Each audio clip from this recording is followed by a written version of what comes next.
नमस्कार, मैं कमलेश कबीर आपका एक बार फिर स्वागत करता हूं इस नए एपिसोड में। आज के इस एपिसोड में हम बात करेंगे आरएसएस, राष्ट्रीय स्वयंसेवक संघ और भारतीय जनता पार्टी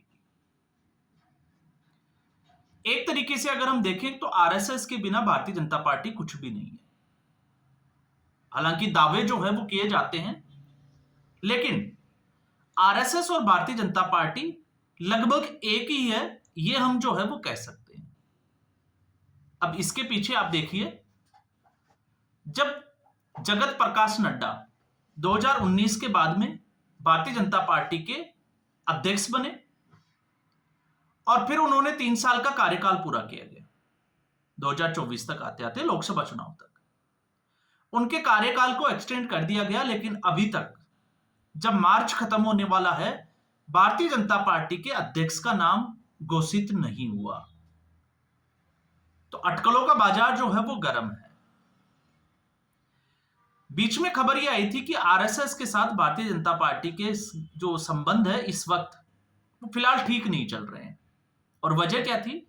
वजह यह थी कि जेपी नड्डा जब अध्यक्ष बने भारतीय जनता पार्टी के, तो भारतीय जनता पार्टी लगातार जो है वो राज्य दर राज्य, कुछ राज्यों को छोड़ दे तो राज्य दर राज्य जो है वो जीत जो है वो प्राप्त कर रही थी। 2024 के लोकसभा चुनाव जब अपने आखिरी चरण में जा रहे थे, तो मई में इंडियन एक्सप्रेस का एक इंटरव्यू हुआ था, आपको याद होगा। और जब जगत प्रकाश नड्डा से यह पूछा गया कि वो आरएसएस को किस तरीके से देखते हैं, तो उस वक्त जगत प्रकाश नड्डा ने कहा था कि अब भारतीय जनता पार्टी जो है वो बहुत बड़ी हो गई है, अब हमें आरएसएस की जरूरत नहीं है। यह एक स्टेटमेंट था और इसी स्टेटमेंट के बाद में बड़ा बवाल भी मचा था। और बवाल के बाद में हुआ यह था कि उत्तर प्रदेश की में लोकसभा की जो सीटें हैं भारतीय जनता पार्टी की, वो घटकर हम कहें कि समाजवादी पार्टी से भी कम हो गई। सिंगल लार्जेस्ट पार्टी बनी समाजवादी पार्टी। तो फिर इस तरीके की घटना, जो एक कयास लगाया जा रहा था कि आरएसएस और भारतीय जनता पार्टी के बीच में संबंध ठीक नहीं है, उनको प्रबलता मिली या हम कहें कि बल मिला। उसके बाद में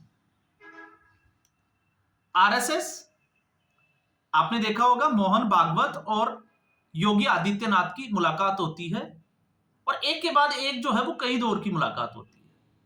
उस मुलाकात के बाद में जब हरियाणा का विधानसभा चुनाव आता है, तो आप जब योगी आदित्यनाथ ने कहा बटोगे तो कटोगे, और आरएसएस ने जिस तरीके से हरियाणा में काम किया, एक पृष्ठभूमि तैयार की भारतीय जनता पार्टी के लिए एंटी इनकम्बेंसी होने के बावजूद, तो फिर हरियाणा, उसके बाद महाराष्ट्र और फिर उसके बाद में दिल्ली विधानसभा चुनाव।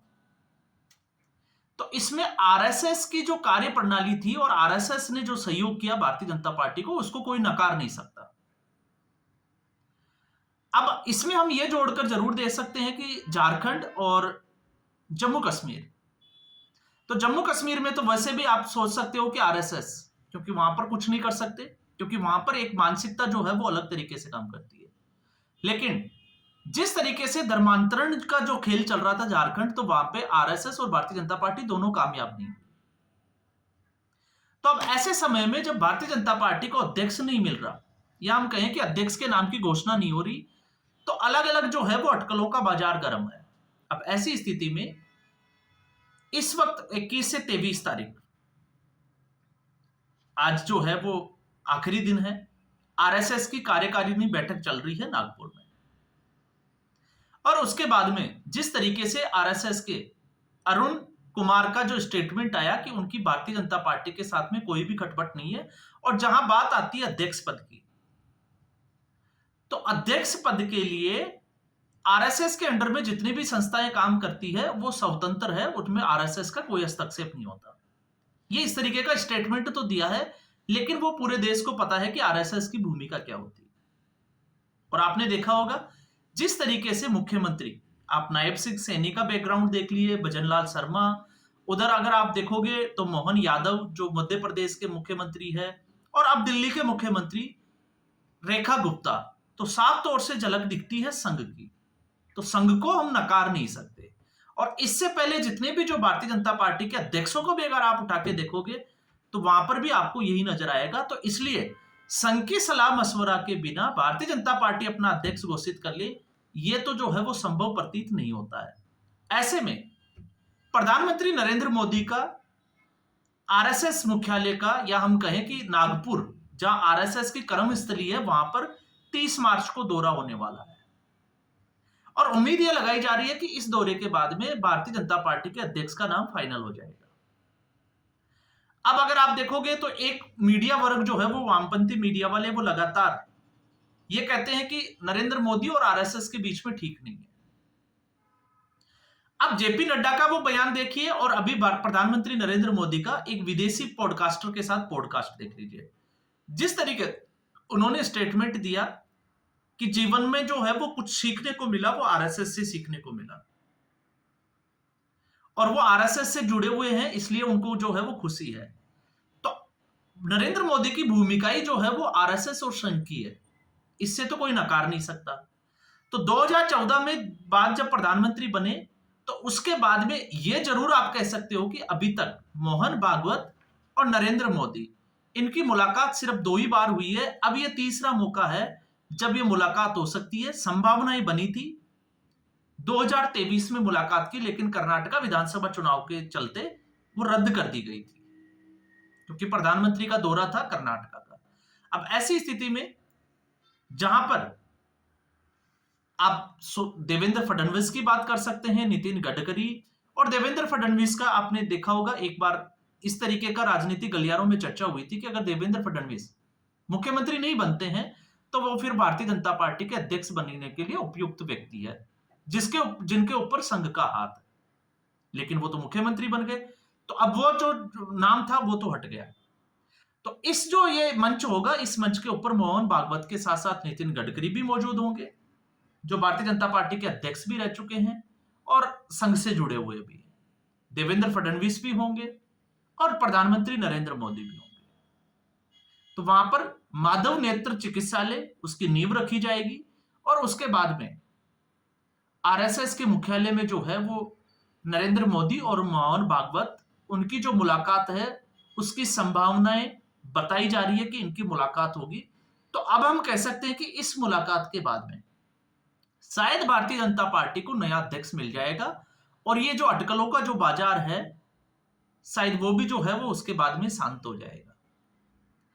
अब जब हम बात करते हैं कि जब नरेंद्र मोदी की कर्म भूमि या वो आते ही बैकग्राउंड अगर आप देखते हो तो आरएसएस का बैकग्राउंड है, तो आखिर इन जो मतभेद है उन अटकलों को, या हम कहें कि बल क्यों मिलता है, तो उसके पीछे अगर आप देखोगे तो उसके पीछे आप उठा के देखिए, कुछ सालों से मोहन भागवत जिस तरीके से उनके स्टेटमेंट आ रहे हैं, धर्मनिरपेक्षता का चोला ओढ़ने की एक कोशिश की जा रही है, उस तरीके के जो स्टेटमेंट आ रहे हैं, उस स्टेटमेंट की वजह से, क्योंकि जहां भारतीय जनता पार्टी ये कहती है बटोगे तो कटोगे, भारतीय जनता पार्टी जो है वो राम मंदिर का मुद्दा उठाती है, भारतीय जनता पार्टी योगी आदित्यनाथ संभल में जो है वो हरिहर मंदिर का मुद्दा उठाते हैं, फिर मथुरा है, तो ये तमाम तरीके की जो है वो भारतीय जनता पार्टी जब मुद्दा उठाती है, तो ऐसी स्थिति में जब मोहन भागवत ये कहें कि अब जो है वो खुदाई वाला जो काम है उसको रोक देना चाहिए, हर मस्जिद की जो है वो खुदाई की बात नहीं करनी चाहिए, तो ऐसी बातें जब संघ की तरफ से आती है तब ये लगता है कि भारतीय जनता पार्टी, क्योंकि भारतीय जनता पार्टी में इस वक्त सबको पता है कि नरेंद्र मोदी और अमित शाह जो ये कहते हैं भारतीय जनता पार्टी में वही होता है, तो इसलिए ये मतभेद बताए जाते हैं कि भारतीय जनता पार्टी का स्टेटमेंट जो है वो अलग आता है और आरएसएस का स्टेटमेंट अलग आता है। लेकिन ऐसी स्थिति में आपको यह भी समझना चाहिए कि आरएसएस जिस तरीके से हरियाणा में आखिरी के 1.5 महीने में जो काम किया, या आखिरी के 8 दिन में जो काम किया, घर घर जाकर पंपलेट लेकर जो है वो लोगों को जागरूक किया, मैन टू मैन जो मार्किंग की, महाराष्ट्र तो आरएसएस का गढ़ है इसलिए वहां पर तो जो है वो कोई संशय की स्थिति थी ही नहीं, और फिर जिस तरीके से दिल्ली में आम आदमी पार्टी और केजरीवाल का तिलिस्म तोड़ा गया, तो उसमें आरएसएस की क्या भूमिका है अगर आप उसकी थोड़ी रिसर्च और स्टडी करोगे तो आपको पता चलेगा कि उसमें आरएसएस का भी बहुत बड़ा रोल आता है। और यही एक वजह थी जब सब लोग जो है वो चर्चाओं का बाजार गर्म था कि प्रवीश वर्मा को मुख्यमंत्री बनाया जाएगा, लेकिन मुख्यमंत्री बनाया गया रेखा गुप्ता को। क्यों बनाया गया? क्योंकि उसमें भी आरएसएस जो है वो नाम तय करता है, आरएसएस जो है वो एक चिट देता है और उसके बाद में भारतीय जनता पार्टी फाइनल करती है कि आगे उनका मुख्यमंत्री, प्रधानमंत्री या कोई भी जो लीडर है, अध्यक्ष या कोई भी हो, तो वो कौन होगा। तो अब ऐसी अटकलों पर उम्मीद यही की जा सकती है कि 30 मार्च को विराम लग जाएगा और उसके बाद में भारतीय जनता पार्टी को एक नया अध्यक्ष मिल जाएगा। तो आज के एपिसोड में बस इतना ही। उम्मीद करूंगा वीडियो एपिसोड आपको पसंद आया होगा। वीडियो को लाइक करें, शेयर करें, चैनल जरूर सब्सक्राइब करें। धन्यवाद।